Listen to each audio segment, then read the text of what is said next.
Ya, pemirsa, Presiden Republik Indonesia Prabowo Subianto menghadiri konferensi tingkat tinggi atau KTT perdamaian yang digelar di International Congress Center, Sharm el-Sheikh, Mesir pada Senin kemarin. Dalam kesempatan itu, Prabowo bersama dengan sejumlah pimpinan negara lain menyaksikan penandatanganan perjanjian perdamaian dan penghentian perang di Gaza. Prabowo hadir bersama para pemimpin dunia termasuk tuan rumah Presiden Mesir Abdel Fattah el-Sisi, Presiden Amerika Donald Trump, Presiden Turki Recep Tayyip Erdogan, serta Emir Qatar Sheikh Tamim bin Hamad Al Thani. Mereka menyaksikan penandatanganan dokumen perdamaian Gaza. Dokumen tersebut ditandatangani oleh Trump, el-Sisi, Erdogan, dan Sheikh Tamim di International Congress Center Sharm el-Sheikh, Mesir. Usai penandatanganan perjanjian, Presiden Amerika Serikat memberikan apresiasi kepada sejumlah pemimpin dunia yang hadir, termasuk Presiden Prabowo Subianto. Also with us is President Prabowo, a very incredible man of Indonesia. President, come on.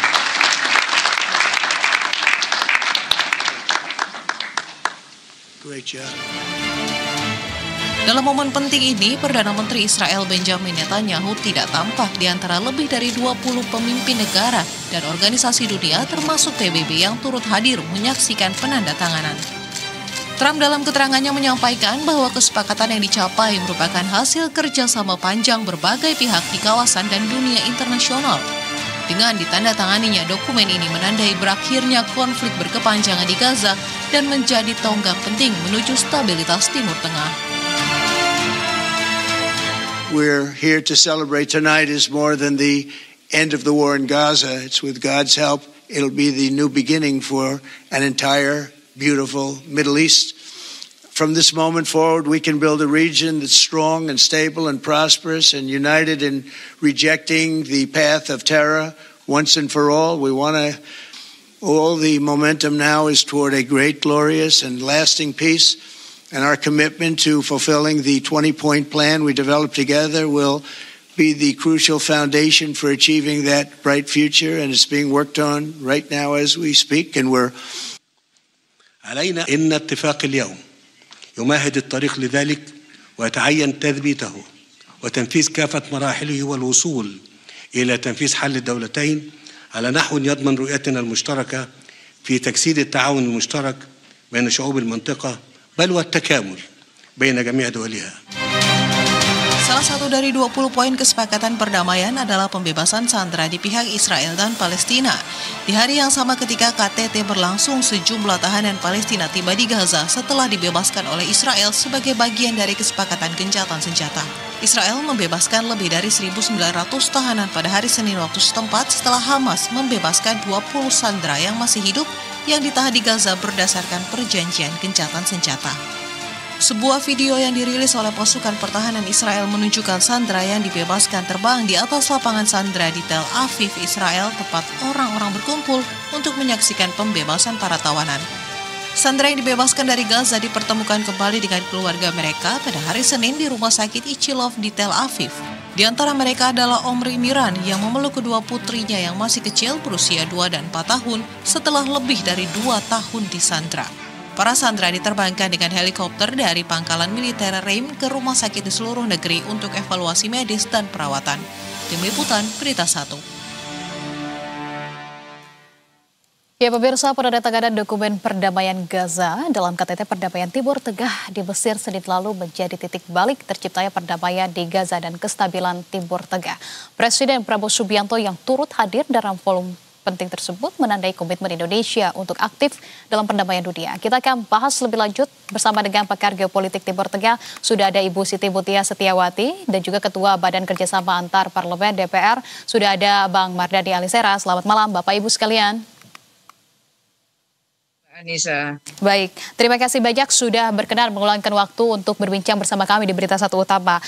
Saya yang pertama ingin ke Bang Mardhani terlebih dahulu. Bang Mardhani, ini kan kalau kita lihat begitu ya terkait dengan posisi yang sangat penting kemudian juga dihadiri oleh Presiden Prabowo Subianto, disaksikan langsung oleh sejumlah pimpinan pimpinan negara di dunia begitu ya. Nah, kalau menurut Anda lantas melihat makna strategis kehadiran dari Presiden Prabowo Subianto, Bang Mardhani, dalam KTT perdamaian di Timur Tengah di Mesir bagi posisi Indonesia di kancah global seperti apa maknanya, Bang Mardhani? Terima kasih Mbak.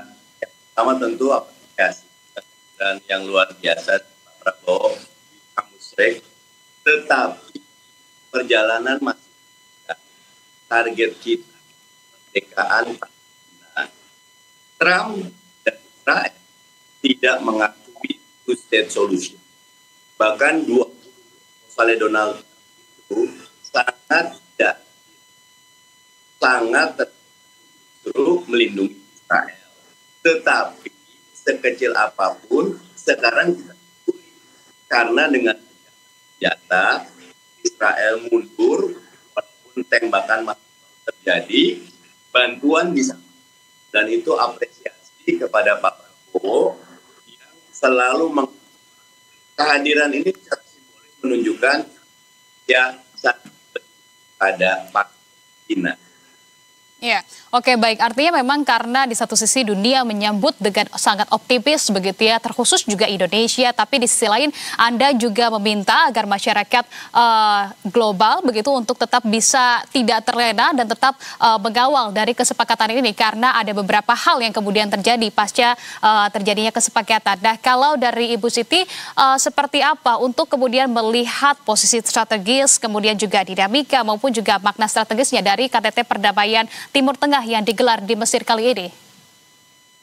Ya, saya melihatnya bahwa KTT ini tergantung Amerika ya. Artinya perdamaian Timur Tengah itu masih sangat tergantung politik dari Amerika. Jadi saya sudah menduga ketika ditanya bagaimana perdamaian itu semuanya tergantung pada politik Amerika, dan terbukti ketika Donald Trump mengatakan saya ingin perdamaian dan itu terjadi perdamaian dan Israel kemudian baru menuruti kata Donald Trump gitu. Benjamin Netanyahu tunduk pada kata Trump bahwa harus ada segera perdamaian gitu. Tapi ini dalam skenario Amerika yang saya lihat begitu. Bukan dunia Islam, bukan dunia Arab, bukan dari negara Barat, bukan, tapi betul-betul dalam kendali Amerika. Itu Mbak Anissa. Oke baik, tergantung pada Amerika Serikat sebagai negara adidaya begitu ya, mau tidak mau. Tapi apakah kemudian juga kita sebagai masyarakat internasional, apakah juga mampu kemudian tetap mengawal agar kemudian dari kesepakatan ini tetap berjalan, sebagaimana Israel juga tetap harus mematuhi dari kesepakatan-kesepakatan ada. Nah Bang Mardhani, kalau kemudian Anda sebelumnya juga menyebut begitu ya, Israel ini selalu menjadi pihak yang jumawa pada pernyataan Anda begitu, yang sering kali melanggar perjanjian. Pernyataan ini didasarkan pada catatan pelanggaran tertentu kah atau seperti apa, Bang Mardhani? Kalau terlihat selama ini yang selalu melakukan genosida, yang selalu membangun pemukiman ilegal, yang selalu menangkapi rakyat Palestina dan tidak mengindahkan PBB. PBB punya badan khusus pengungsi Palestina, UNRWA, yang di Gaza oleh Israel. Kantornya diserang, bahkan ditutup sampai sekarang. Dan kalau ini bukan catatan yang tidak terbaca, sangat terbaca. Saya setuju sama Bu Siti, kita bersyukur inisiatif Donald Trump membuat ada perdamaian. Serapu apapun, ini mahal harganya. Tetapi tidak cukup. Karena kalau kita lihat selama ini, yang memveto resolusi Dewan Keamanan PBB yang membela Palestina, Amerika. 4 dari 5 pemilik veto itu udah dukung Palestina. Nah, karena itu pandangan saya, kita syukuri perdamaian ini, tapi tetap kita kawal proses kemerdekaan Palestina. Masih panjang jalan. Iya, jalannya masih panjang. Sebetulnya ini juga kan bukan menjadi akhir begitu ya, namun ini kita sebut sebagai langkah awal begitu terhadap perdamaian di Gaza Palestina. Nah, Bu Siti, tapi kalau kita melihat kehadiran dari Presiden Prabowo Subianto, apakah kemudian bisa kita baca ini menjadi sinyal bahwa Indonesia juga siap begitu ya untuk memainkan peran yang lebih aktif dalam diplomasi ataupun permainan di global begitu, meskipun kita tahu begitu ya bahwa setiap keputusan yang ada di ranah internasional ini selalu dipengaruhi oleh Amerika Serikat, tapi setidak-tidaknya kita menjadi negara yang bermitra begitu, ini bisa memberikan suara juga, Bu Siti. Ya, kalau arti dari kehadiran Pak Prabowo di dalam KTT ini, tentu saja itu satu catatan baik ya bagi politik luar negeri Indonesia. Jadi saya melihat Indonesia ditunjuk sebagai mewakili dunia Islam karena mayoritas penduduk Indonesia Islam dan mayoritas penduduk Indonesia mendukung Arab Palestina. Paling tidak saudara-saudara kita yang mungkin mereka tidak mendukung tetapi tidak menunjukkan oposisinya bahwa kita tidak mendukung perjuangan Palestina. Ya, itu diwakili oleh Pak Prabowo, dan ini bagus karena misalnya saya tidak melihat misalnya Perdana Menteri Malaysia diundang ya sebagai sesama yang gigih mendukung perjuangan bangsa Arab Palestina, tapi kok yang dipilih Indonesia. Jadi karena Indonesia selama ini sudah dianggap konsisten ya mendukung perjuangan Arab Palestina untuk mencapai kemerdekaan. Kalau saya ditanya terus, apalagi peranan yang bisa diberikan? Selama ini kita sudah memberikan banyak ya sebetulnya. Kita berulang kali saya katakan kita mempunyai konsulat jenderal khusus di Ramallah. Pada masa Presiden Jokowi itu mendirikan itu, kita juga secara rutin membantu logistik. Ya, meskipun kemudian ditahan di Rafah ya, tapi kita mengirimkan bantuan obat-obatan, makanan dan selimut gitu ya. Itu cara rutin. Kita juga sebetulnya dalam konflik ini Pak Prabowo sudah komit untuk akan mengirimkan pasukan perdamaian. Jadi itu sudah menurut saya itu dipertahankan dan itu saya kira sudah cukup ya, artinya untuk menunjukkan dukungan pada perjuangan Palestina, pada masyarakat internasional, bagaimana implementasi politik luar negeri Indonesia yang mendukung perdamaian untuk mendirikan perdamaian dunia ya, mewujudkan perdamaian dunia dan menghapuskan penjajahan di muka bumi ya. Yang sangat saya sayangkan tidak ada kecaman itu tadi ya Pak Mardhani ya.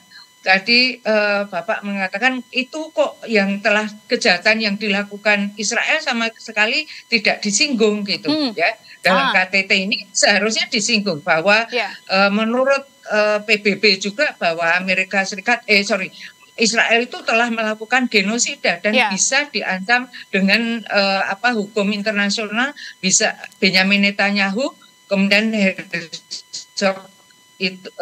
Presiden Israel dan mantan Menteri Pertahanan Israel itu bisa diajukan ke International Criminal Law atau Mahkamah internasional ya untuk dihukum kejahatannya karena sudah menyebabkan 63.000 orang meninggal, orang Palestina meninggal, 163.000 luka-luka, 90% bangunannya hancur total. Mereka mau kembali kemana, Pak? Ya seperti no return gitu. Ya. Sehingga memang kesepakatan yang terjadi ini kemudian juga menimbulkan tanda tanya kembali begitu ya. Nah, saya ingin ke Pak Mardhani Alisera. Pak Mardhani, kemudian Anda juga sempat menilai bahwa proposal Trump ini sangat pro-Israel dan tidak menyinggung soal kemerdekaan Palestina. Apakah kemudian ini bisa diartikan bahwa jalur diplomasi internasional kini cenderung juga mengabaikan dari two-state solution begitu ya, sebagaimana memang yang digaungkan oleh Presiden Prabowo Subianto dalam pidatonya? Kalau internasional bahkan mainstreamnya sekarang two-state solution. Tapi posisi Amerika yang masih memegang hak veto di Dewan Keamanan PBB itu selalu menjadi kata kunci yang membuat tidak terjalannya two-state solution. Di Badan PBB, unit yang punya kemampuan menindak mengeksekutif zamannya Dewan Keamanan PBB. Ada 15 anggotanya, 5-nya anggota tetap. Yang 5 anggota ini punya hak veto. Nah, karena itu salah satu yang kami usulkan memang reformasi Dewan Keamanan PBB agar hak veto ini bisa diambil atau ditambah, nanti bentuknya voting sehingga perdamaian bisa berjalan. Karena saya sama Bu Siti tadi, tidak bisa kejahatan perang Israel itu demikian nyata. Orang mau bantu susah sekali. Itu ribuan truk nggak bisa masuk karena memang pintu di Rafah itu dikunci sama Israel. Dan banyak yang sedang ngantri bantuan ditembakin Israel. Yang cerita bukan orang Israel, tentara Amerika sendiri yang cerita. Dan itu ceritanya banyak gitu. Dan karena itu, buat saya, kita tetap syukuri gencatan-senjata ini, tapi kondisinya masih jauh dari ideal Palestina merdeka. Amanat konstitusi kita, seperti Bu Siti tadi bilang, penjajahan harus dihapuskan dari muka bumi. Dan Pak Presiden Prabowo luar biasa dengan hadir karena beliau jiwa besar. Beliau tahu ini belum selesai, tapi harus hadir. Kawal terus dari awal.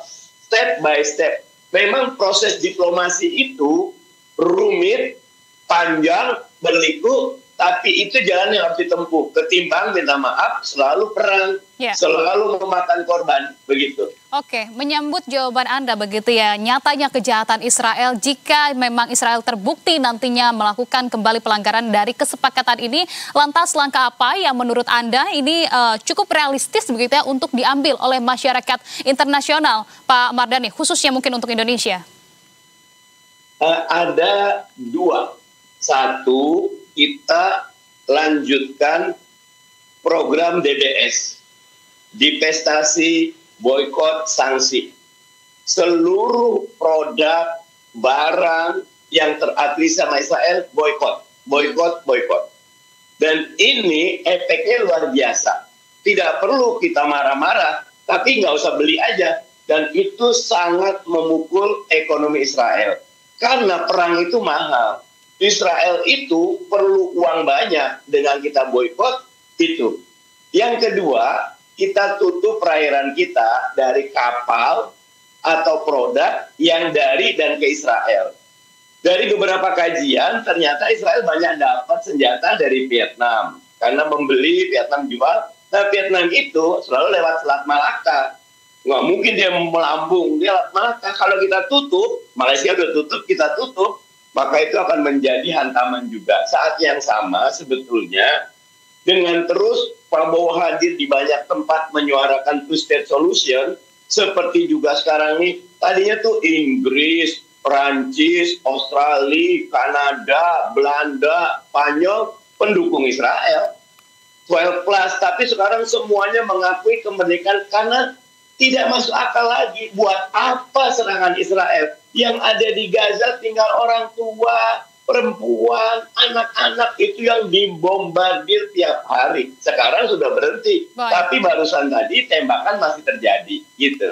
Ya, oke baik. Nah, saya terakhir ingin ke Bu Siti. Bu Siti, jika kemudian Indonesia ingin mengambil peran lebih jauh begitu ya dalam proses perdamaian di kawasan, kemudian langkah konkret apa yang bisa dilakukan begitu ya, yang perlu dilakukan pasca KTT ini, Bu Siti, terutama juga yang kita soroti terkait dengan jaminan begitu ya agar Israel juga tidak kemudian memanfaatkan jeda damai untuk kemudian melakukan langkah taktis baru sebagaimana langkah-langkah yang memang sudah dilakukan oleh Israel pada perjanjian-perjanjian ataupun kesepakatan sebelumnya, Bu Siti.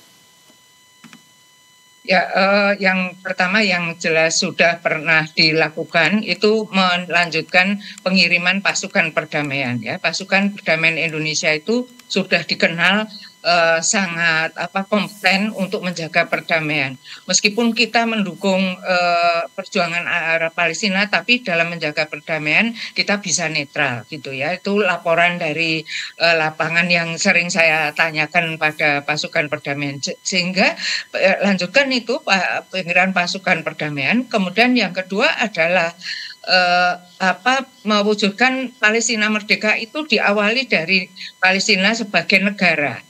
Ya, kita sudah mengakui Palestina sebagai negara. Lah, negara itu kan terdiri dari 3 hal penting. Wilayah, penduduk, dan pemerintahan yang berdaulat. Mana dulu yang akan kita wujudkan? Ya, jadi wilayah-wilayah Palestina mana? Itu harus tegas. Ya, Gaza sudah porak-poranda, siapa yang akan merekonstruksi Gaza? Kemudian penduduk Palestina sudah tersebar dan sudah banyak yang meninggal.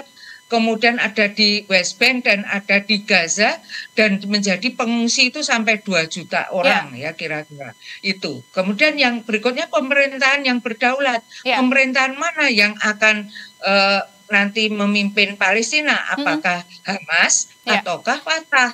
Ya, mereka harus rekonsiliasi dulu. Ya, mereka harus sepakat dulu. Lah, itu yang bisa kita dorong. Mereka sepakat menentukan wilayah Palestina, menentukan penduduk Palestina, begitu. Pak. Oke, baik. Tentu ini kesepakatan Gaza kita anggap sebagai titik awal begitu ya, agar kita juga bisa mengawalnya. Komitmen dunia terhadap perdamaian di Timur Tengah akan kita kawal selalu. Bu Siti dan juga Pak Mardhani, terima kasih banyak atas waktu dan juga pandangannya. Salam sehat selalu, sukses selalu untuk Anda. With us is President Prabowo, a very incredible man of Indonesia. President